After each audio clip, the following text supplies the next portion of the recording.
The Pig War. Imagine two neighbors arguing over a fence, except instead of yelling, they've got armies. That's basically the Pig War of 1859 between the US and Britain. It all started because one settler's pig wandered onto another's land and got shot. One dead pig, and suddenly warships are circling San Juan Island. For months, both sides stood off, waiting for someone to blink. Luckily, cooler heads prevailed, and the only casualty remained: the pig. To this day, it's remembered as the dumbest reason for a military standoff. Proof that bacon really can cause international conflict. The War of Jenkins Ear. In 1739, a British captain named Robert Jenkins showed Parliament his severed ear, claiming Spanish sailors cut it off years earlier. The story outraged Britain, and instead of asking questions like, "Why did you keep your ear in a jar for 7 years?" they declared war on Spain. Called the War of Jenkins Ear, it's living proof that sometimes politicians just need a dramatic prop to go full chaos mode. A human ear in a pickle jar became enough to spark years of fighting in the Caribbean and Florida, all over one ear. The Soccer War. In 1969, Honduras and El Salvador played a series of intense World Cup qualifying matches. Emotions ran so high that when El Salvador lost, riots broke out and tensions boiled over into an actual war. For 4 days, tanks and planes clashed over what was essentially soccer. The Soccer War wasn't really about football. It was about immigration and land disputes, but the games were the spark. Thousands were displaced and hundreds died, all over what most people just watch with snacks and beers. If you ever scream at the TV during a game, remember, at least you didn't start a war. Pastry War. Picture this. A French baker in Mexico claims Mexican soldiers trashed his shop and ate his pastries without paying.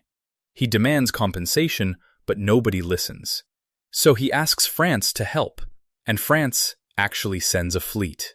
In 1838, France blockaded Mexico and fired cannons because of one man's bakery bill. Mexico eventually paid up, and the war ended. It sounds like a Monty Python skit, but it's real history. The Pastry War is what happens when governments take supporting small businesses way too seriously. The War of the Stray Dog. In 1925, a Greek soldier chasing his runaway dog crossed into Bulgarian territory. Border guards shot him, thinking it was a provocation. Greece retaliated with troops, and suddenly there was a mini-war between neighbors over one dog. Eventually, the League of Nations stepped in and said, "Guys, calm down. It was just a dog." Peace was restored, but the episode is still remembered as one of the most ridiculous sparks for armed conflict. Imagine explaining to future generations, "Yes, we fought because of Fido." The Football War. Another one.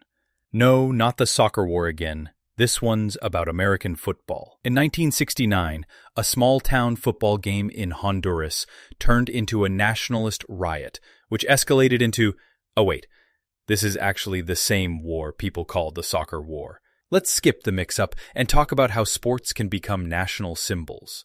When people are frustrated with poverty, land disputes, and politics, a football match becomes more than a game. It's the excuse. The lesson? Sometimes it's not about the ball, it's about what people pile on top of it. But yes, technically, war over sports happened twice. The Toledo War. The U.S. states of Ohio and Michigan once almost went to war over a swamp. The Toledo Strip was a small patch of land, mostly marsh, but both states wanted it. Militias marched, shots were fired into the air, and farmers panicked. In the end, nobody died, and Congress just gave Toledo to Ohio, and Michigan got the Upper Peninsula as a consolation prize. Michigan ended up with beautiful forests and lakes, while Ohio got Toledo. Looking back, Michigan probably won. The Kettle War.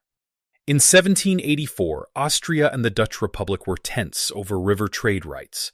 Austria sent ships, the Dutch fired a warning shot, and that one cannonball hit nothing but a soup kettle on deck. That was literally it. No deaths, no heroic last stands, just a dented pot of soup. But technically, it counted as a battle, and the skirmish became known as the Kettle War. Imagine explaining to your grandkids, yes, we had a war, but the only casualty was dinner. The War of the Golden Stool. In 1900, the British governor in Ghana demanded to sit on the Golden Stool, the sacred throne of the Ashanti people. For the Ashanti, this stool wasn't just furniture. It was the spirit of their entire nation. The demand was so insulting that it triggered a full-blown war. British officials thought they were asking for a chair. Instead, they started a fight over cultural pride and identity. The Ashanti defended the stool fiercely, proving that some things are priceless. The moral? Never underestimate furniture with meaning.